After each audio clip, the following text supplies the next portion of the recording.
अथैकादशोऽध्यायः। सूत उवाच आनर्तान् स उपव्रज्य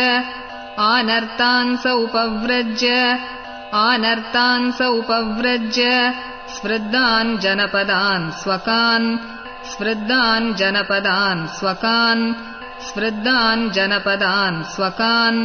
दद्मौ दरवरं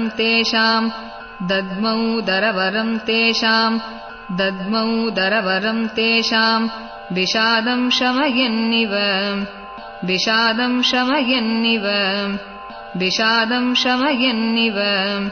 स उच्चकाशेदवलोदरोदरोऽपि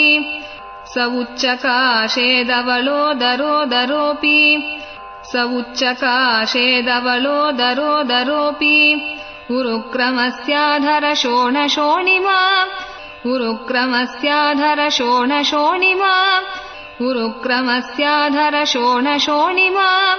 दाद्मायमानः करकञ्जसम्पुटे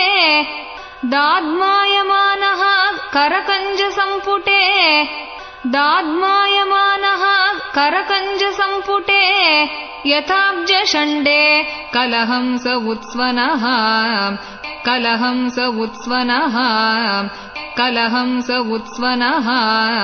तमुपश्रुत्य निनदम्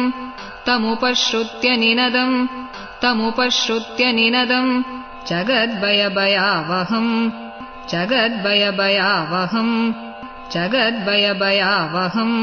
प्रत्युद्ययुः प्रजाः सर्वा भर्तृदर्शनलालसाः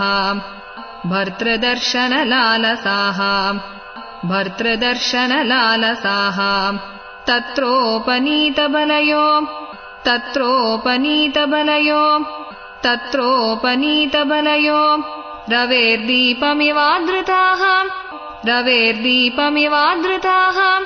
रवेर्दीपमिवादृताः आत्मारामं पूर्णकामं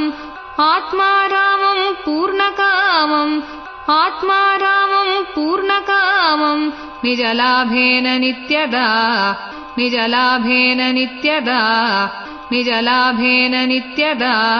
प्रीत्युत्पुल्लमुखाः प्रोचुः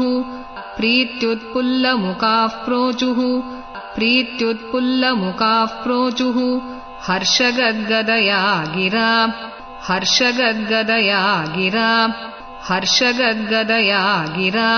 पितरं सर्वसुहृदम्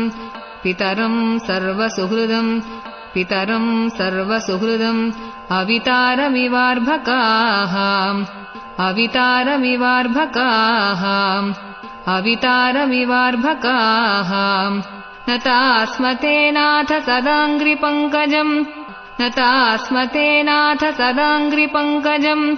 न तास्मतेनाथ सदाङ्घ्रिपङ्कजम् विरिञ्च वैरिञ्च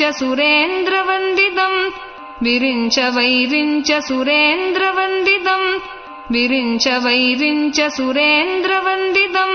परायणं क्षेममिहेच्छतां परम्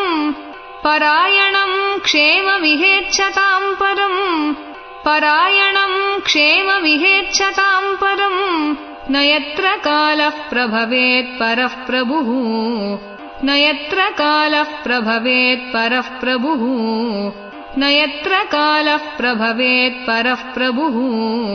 भवाय नस्त्वं भव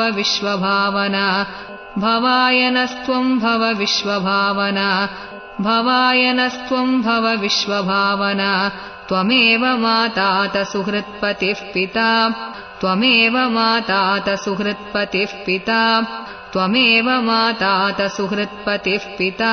त्वं सद्गुरुर्नः परमञ्च दैवतम्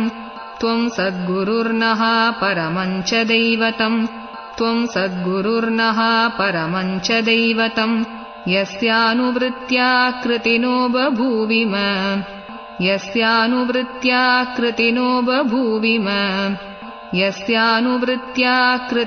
बभूविम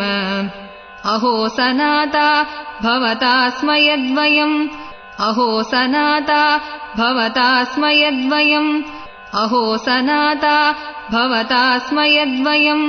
त्रैविष्टपानामपि दूरदर्शनम् त्रैविष्टपानामपि दूरदर्शनम् त्रैविष्टपानामपि दूरदर्शनम् प्रेमस्मितस्निग्धनिरीक्षणाननम् प्रेमस्मितस्निग्धनिरीक्षणाननम् प्रेमस्मितस्निग्धनिरीक्षणाननम्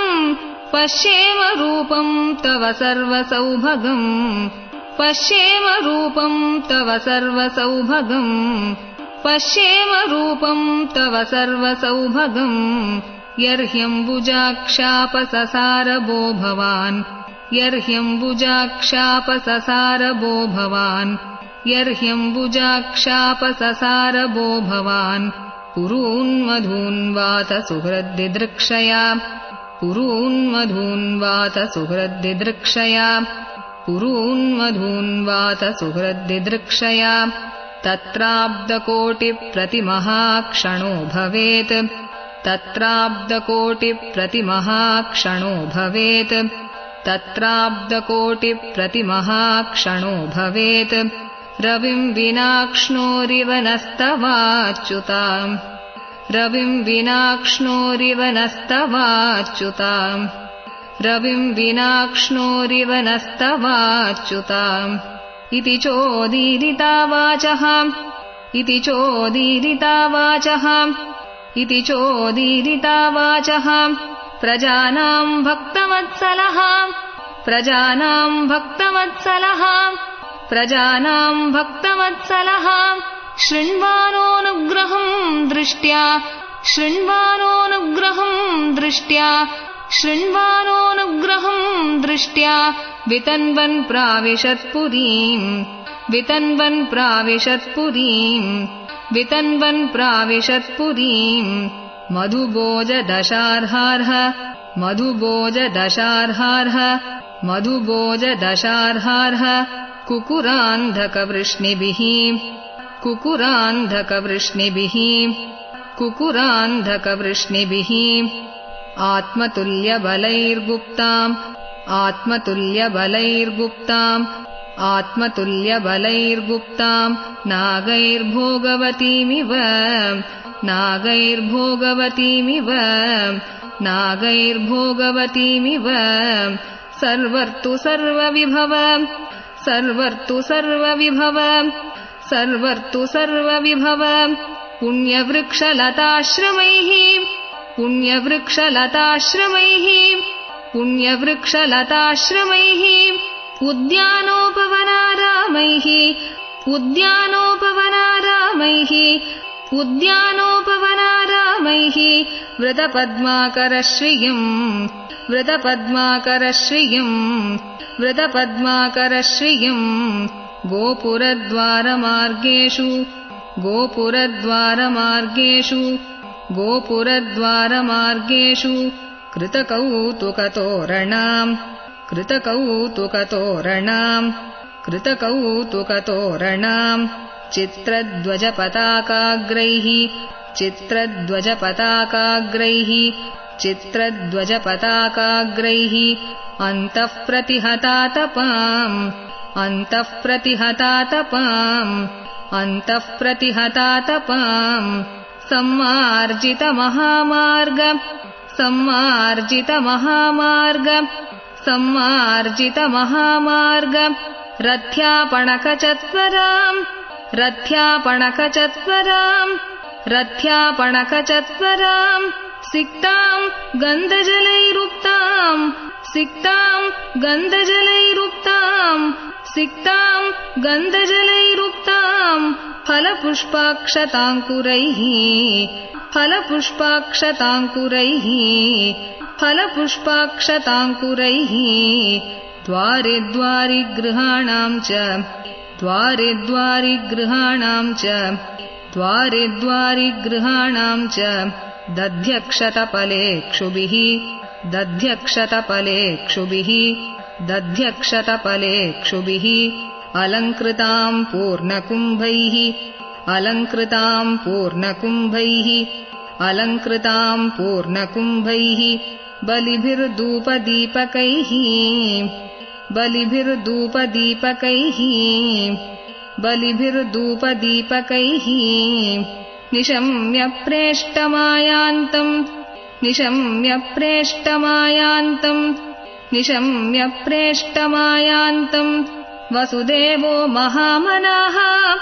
वसुदेवो महामनाः वसुदेवो महामनाः अक्रूरश्चोग्रसेनश्च अक्रूरश्चोग्रसेनश्च अक्रूरश्चोग्रसेनश्च रामश्चाद्भुतविक्रमः रामश्चाद्भुतविक्रमः रामश्चाद्भुतविक्रमः प्रद्युम्नश्चारुदेष्णश्च प्रद्युम्नश्चारुदेष्णश्च प्रद्युम्नश्चारुदेष्णश्च साम्बो जाम्बवतीसुतः साम्बो जाम्बवतीसुतः साम्बो जाम्बवतीसुतः प्रहर्षवेगोच्छ्वसित प्रहर्षवेगोच्छ्वसित प्रहर्षवेगोच्छ्वसित शयनासनभोजनाः शयनासनभोजनाः शयनासनभोजनाः वारणेन्द्रं पुरस्कृत्य वारणेन्द्रं पुरस्कृत्य वारणेन्द्रं पुरस्कृत्य ब्राह्मणैः ससुमङ्गलैः ब्राह्मणैः ससुमङ्गलैः ब्राह्मणैः ससुमङ्गलैः शङ्खतूर्यनिनादेन शङ्खतूर्यनिनादेन शङ्खतूर्यनिनादेन ब्रह्मघोषेण चादृताः ब्रह्मघोषेण चादृताः ब्रह्मघोषेण चादृताः प्रत्युज्जग्मुरतैर्हृष्टाः प्रत्युज्जग्मुरतैर्हृष्टाः प्रत्युज्जग्मुरतैर्हृष्टाः प्रणयागतसाध्वसाः प्रणयागतसाध्वसाः प्रणयागतसाध्वसाः मारमुख्याश्च शतशो मारमुख्याश्च शतशो मारमुख्याश्च शतशो यानैस्तद्दर्शनोत्सुकाः यानैस्तद्दर्शनोत्सुकाः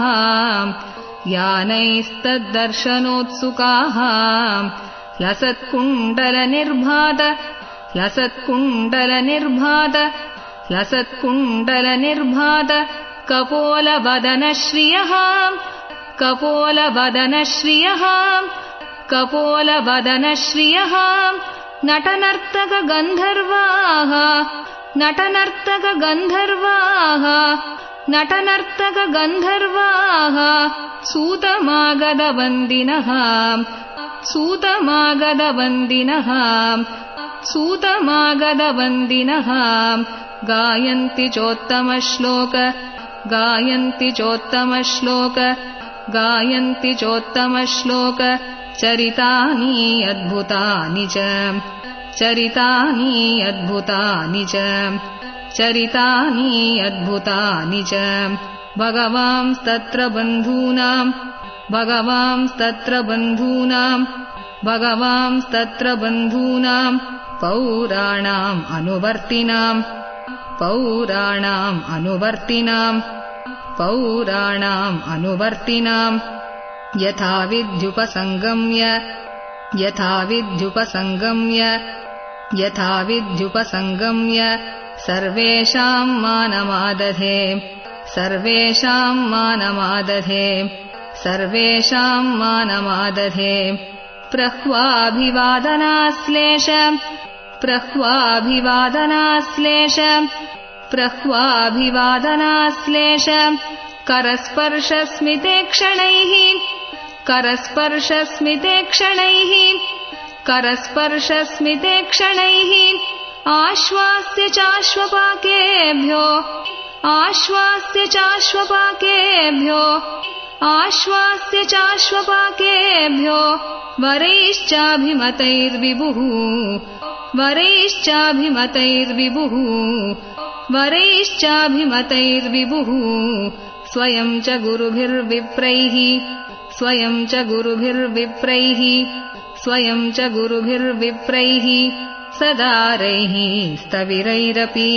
सदारैः स्तविरैरपि सदारैः स्तविरैरपि आशीर्भिर्युज्यमानोऽन्यैः आशीर्भिर्युज्यमानोऽन्यैः आशीर्भिर्युज्यमानोऽन्यैः वन्तिभिश्चाविशत्पुरम् वन्तिभिश्चाविशत्पुरम् वन्तिभिश्चाविशत्पुरम् राजमार्गम् गते कृष्णे राजमार्गम् गते कृष्णे राजमार्गम् गते कृष्णे द्वारकायाः कुलस्त्रियः द्वारकायाः कुलस्त्रियः द्वारकायाः कुलस्त्रियः हर्म्याण्यारुरुहुर्विप्रा हर्म्याण्यारुरुहुर्विप्रा हर्म्याण्यारुरुहुर्विप्रा तदीक्षणमहोत्सवाः तदीक्षणमहोत्सवाः तदीक्षणमहोत्सवाः नित्यम् निरीक्षमाणानाम् नित्यम् निरीक्षमाणानाम् नित्यम् निरीक्षमाणानाम् यदपि द्वारकौकसाम् यदपि द्वारकौकसाम् यदपि द्वारकौकसाम् नैव तृप्यन्ति हि दृशः नैव तृप्यन्ति हि दृशः नैव तृप्यन्ति हि दृशः श्रियो धामाङ्गमच्युतम् श्रियो धामाङ्गमच्युतम् श्रियो धामाङ्गमच्युतम् श्रियो निवासो यस्योरः श्रियो निवासो यस्योरः श्रियो निवासो यस्योरः पानपात्रम् मुखम् दृशाम् पानपात्रम् मुखम् दृशाम् पानपात्रम् मुखम् दृशाम् बाहवो लोकपालानाम् बाहवो लोकपालानाम् बाहवो लोकपालानाम् सारङ्गाणाम् पदाम्बुजम् सारङ्गाणाम् पदाम्बुजम् सारङ्गाणाम् पदाम्बुजम् सितातपत्रव्यजनैरुपस्कृतः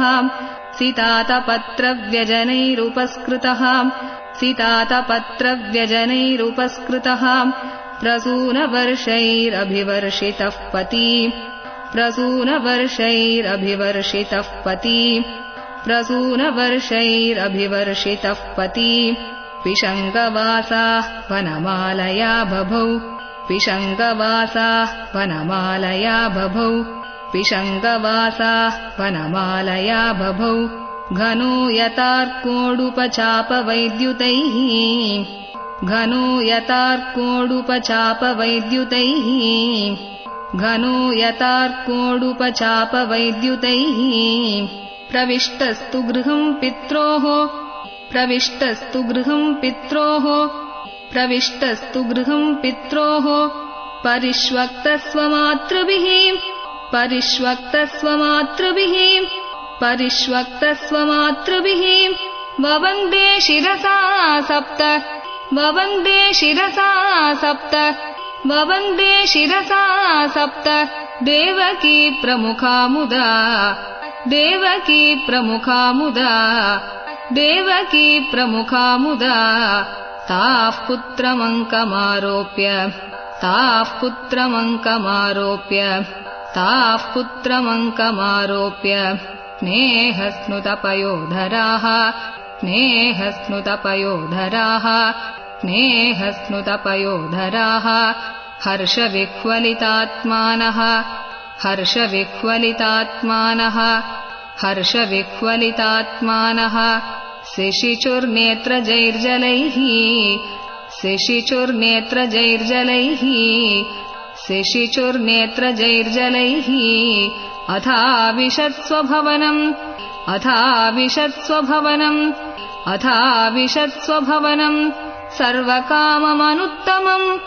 सर्वकाममनुत्तमम् सर्वकाममनुत्तमम् प्रासादा यत्र पत्नीनाम् प्रासादा यत्र पत्नीनाम् प्रासादा यत्र पत्नीनाम् सहस्राणि च षोडश सहस्राणि च षोडश सहस्राणि च षोडश पत्न्यः पतिम् प्रोष्य गृहानुपागतम् पत्न्यः पतिम् प्रोष्य गृहानुपागतम् पत्न्यः पतिम् प्रोष्य गृहानुपागतम् विलोक्य सञ्जातमनो महोत्सवाः विलोक्य सञ्जातमनो महोत्सवाः विलोक्य सञ्जातमनो महोत्सवाः उत्तस्तुरारात् उत्तस्तुरारात् उत्तस्तुरारात् सहसासनाशयात् सहसासनाशयात् सहसासनाशयात् साकम् व्रतैर्व्रीडितलोचनाननाः साकम् व्रतैर्व्रीडितलोचनाननाः साकम् व्रतैर्व्रीडितलोचनाननाः तमात्मजैर्दृष्टिभिरन्तरात्मना तमात्मजैर्दृष्टिभिरन्तरात्मना तमात्मजैर्दृष्टिभिरन्तरात्मना दुरन्तभावाः परिरेभिरेपतिम् दुरन्तभावाः परिरेभिरेपतिम् दुरन्तभावाः परिरेभिरेपतिम् निरुद्धम् अप्यास्रवदम्बुनेत्रयोः निरुद्धम् अप्यास्रवदम्बुनेत्रयोः निरुद्धम् अप्यास्रवदम्बुनेत्रयोः विलज्जतीनाम् भृगुवर्यवैक्लवात् विलज्जतीनाम् भृगुवर्यवैक्लवात् विलज्जतीनाम् भृगुवर्यवैक्लवात् यद्यप्यसौ पार्श्वगतो रहो गतः यद्यप्यसौ पार्श्वगतो रहो गतः यद्यप्यसौ पार्श्वगतो रहो गतः तथापि तस्याङ्घ्रियुगम् नवम् नवम् तथापि तस्याङ्घ्रियुगम् नवम् नवम् तथापि तस्याङ्घ्रियुगम् नवम् नवम् पदे पदे का विरमेत तत्पदात् पदे पदे का विरमेत तत्पदात् पदे पदे का विरमेत तत्पदात् चलापि यच्छ्रीर्न जहाति कर्हिचित् चलापि यच्छ्रीर्न जहाति कर्हिचित् चलापि यच्छ्रीर्न जहाति कर्हिचित् एवम् नृपाणाम् क्षितिभारजन्मनाम् एवम् नृपाणाम् क्षितिभारजन्मनाम् एवम् नृपाणाम् क्षितिभारजन्मनाम् अक्षौहिणीभिः परिवृत्ततेजसाम् अक्षौहिणीभिः परिवृत्ततेजसाम् अक्षौहिणीभिः परिवृत्ततेजसाम् विधाय वैरम् श्वसनो यथानलम् विधाय वैरम् श्वसनो यथानलम् विधाय वैरम् श्वसनो यथानलम् मिथो वदेनोपरतो निरायुधः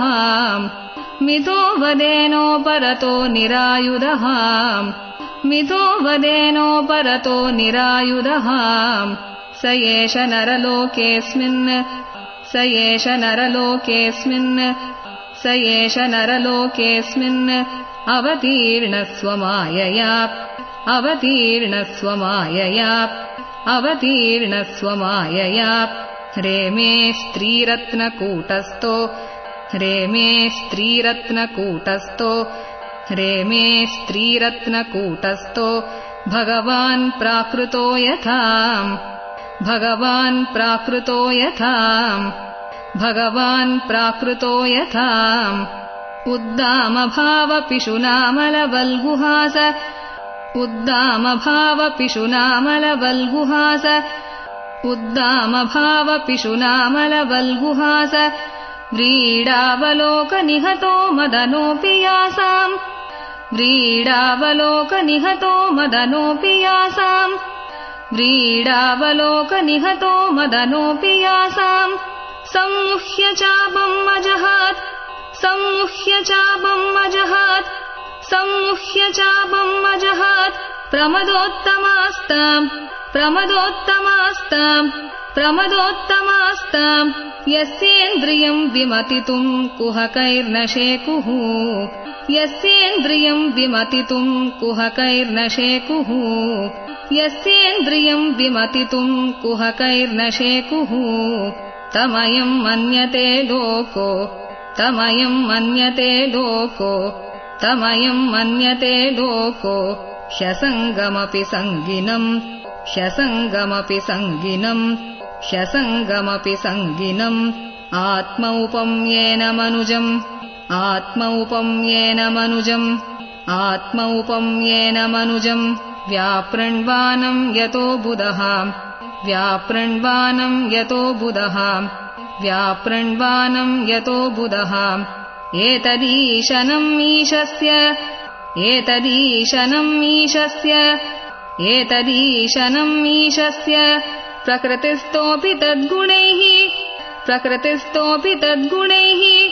प्रकृतिस्थोऽपि तद्गुणैः न युज्यते सदात्मस्तैः न युज्यते सदात्मस्तैः न युज्यते सदात्मस्तैः यथा बुद्धिस्तदाश्रया यथा बुद्धिस्तदाश्रया यथा बुद्धिस्तदाश्रया तम् मे निरेबला मूढाः तम् मे निरेबला मूढाः तम् मे निरेबला मूढाः त्रयीणम् चानुव्रतम् रहः त्रयीणम् चानुव्रतम् रहः त्रयीणम् चानुव्रतम् रहः अप्रमाणविदो भर्तुः अप्रमाणविदो भर्तुः अप्रमाणविदो भर्तुः ईश्वरम् मतयो यथा ईश्वरम् मतयो यथा ईश्वरम् मतयो यथा इति श्रीमद्भागवते महापुराणे पारमहंस्याम् संहितायाम् प्रथमस्कन्धे 11ोऽध्यायः श्रीहरये नमः श्रीहरये नमः श्रीहरये नमः गोपिका जीवनस्मरणम् गोविन्द गोविन्द सद्गुरुनाथ महाराज की जय।